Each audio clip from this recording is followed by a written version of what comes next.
Baik, Assalamualaikum warahmatullahi wabarakatuh.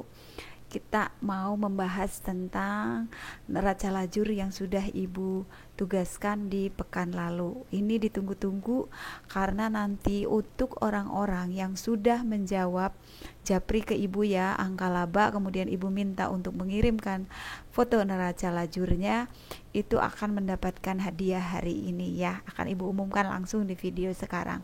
Nah, bahasan ini kita hampir mendekati ujung bahasan dari perusahaan dagang ini.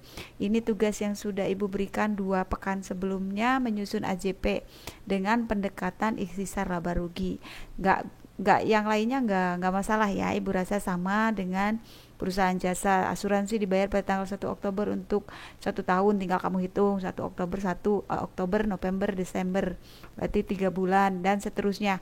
Sehingga ini udah bisa, Ibu anggap udah bisa. Kita langsung aja bagaimana neraca lajurnya dan berapa angka laba yang diperoleh oleh perusahaan pedagang jujur ini ya.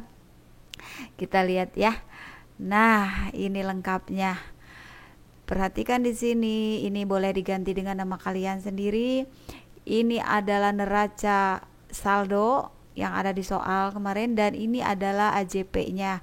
Untuk persediaan barang dagangan di catatan neraca saldo ada 22 juta, tetapi pada soal AJP dinyatakan bahwa persediaan barang dagangan itu tinggal 21 juta. Gimana caranya? Berarti di AJP-nya adalah, lihat di sini, persediaan barang dagangan ini nih kredit, sementara ikhtisar laba rugi debit.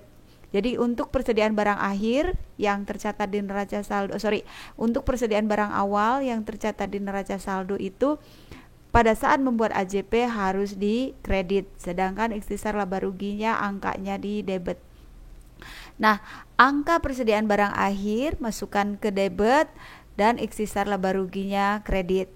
Kemudian di sini ada asuransi dibayar di mukanya yang sudah menjadi beban, itu tinggal dikurangkan 600.000 tadi kan yang tadi ya, Oktober, November, Desember, udah bisa deh ngitungnya itu Maya.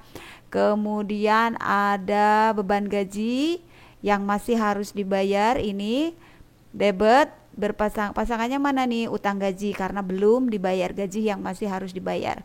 Kemudian soal berikutnya tentang penyusutannya berapa katanya ya, kalau nggak salah 10% ya. Nah, ini angkanya di sini berarti juga ada beban penyusutan di debit. Kemudian akumulasinya kamu tambahkan di sini kredit ya. Berarti yang itu mah udah bisa, tentunya udah pinter, udah pada bisa. Hanya yang Ibu lihat beberapa yang mengirimkan jawaban itu kurang hati-hati pada saat menyusun laba ruginya, kemudian menjumlah neraca saldo yang disesuaikan. Hati-hati di sini, angka kas tidak berubah, piutang tidak berubah. Nah, persediaan laba rugi bagaimana ini jadinya di sini? Persediaan barang dagangan yang barang akhir dikredit sehingga hilang. Yang muncul tinggal persediaan barang akhir. Salah ya Ibu ngomong ya. Persediaan barang awal sudah dikredit, jadi hilang, tinggal persediaan barang akhir yang 20 juta ya. Kemudian perlengkapan toko sudah terpakai 1.200.000, tinggal 1.500.000. Dan ini tadi asuransi dibayar di muka sudah terpakai 600.000, udah jadi beban yang 3 bulan, maka di sini berkurang jadi 1.800. Masukinya mana? Kemarin banyak yang bertanya gitu, Bu, yang masuk ke laba rugi itu yang mana ya? Bedanya kalau waktu kita perusahaan jasa itu yang masuk laba rugi pendapatan dan beban. Kalau sekarang kan ada akun penjualan dan akun pembelian. Nah, masuk di sini nih. Akun penjualan masuk ke laba rugi, dan juga teman-temannya kata Ibu Teya itu apa? Retur penjualan, potongan penjualan masukkan. Akun pembelian ada di laba rugi. Beban angkut penjualan itu juga ada di laba rugi karena termasuk beban. Nah, ini retur pembelian dan potongan pembelian masuk di laba rugi juga. Beban-beban tetap masuk, sehingga kira-kira angka yang benar adalah berapa? Ya. Kemudian beban gaji udah masuk, beban angkut pembelian jangan lupa dia juga masuk karena beban.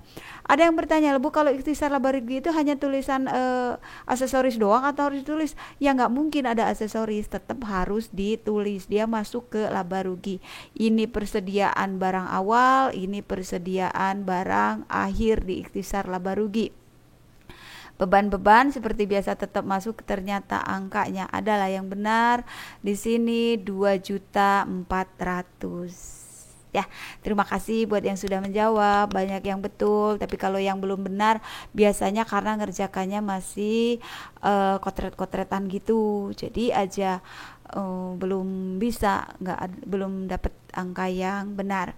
Nah, ini kamu perhatikan. Di sini penulisannya 2.400.000, hasilnya dari mana?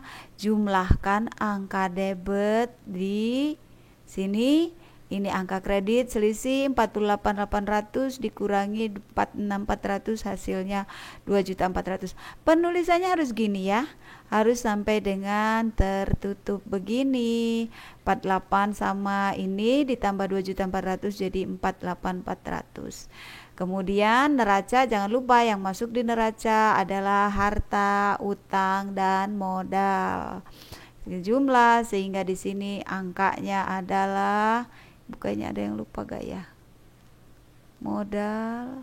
Oh ya udah, modal dan prepaid juga masuk ke laba rugi. Utang jangan ketinggalan, utang jangan sampai masuk ke laba rugi, tapi utang itu masuknya ke neraca. Yang masuk neraca itu adalah harta, utang, dan modal. Nah, angkanya kemudian gini dapat ya. Nah, jadi yang kemarin sudah mengirimkan jawaban ya, Ibu bacakan ya. Dari IPA 1 itu ada, harus pakai kacamata. Dari IPA 1 ada Yuliana, Rizka, dan Aisyah. Kemudian dari IPA 2 ada Aditya Azahra, Azkia, Ayu Fajar, dan Anissa Indah. Dari IPA 3 yang mengirimkan jawaban adalah Azahra Kaila Miranti. Dari IPA 4 yang mengirimkan jawaban ada Tea, Nisrina, Syahida, dan Aisyah Dija. Kemudian dari IPA 5 ada Pilar, Ariana, dan Kinanti. Oh iya, Jayanti juga mengirim dari IPA 3. Juga ada Aska dari IPA 3. Kemudian dari IPA 6 ada 2 orang, Hoirunisa dan Anissa NH, Anissa Nur Hidayat. Nah, untuk kali ini Ibu akan ada hadiah buat orang-orang yang sudah mengirimkan bekerja keras 1 jam mengerjakan ini ya.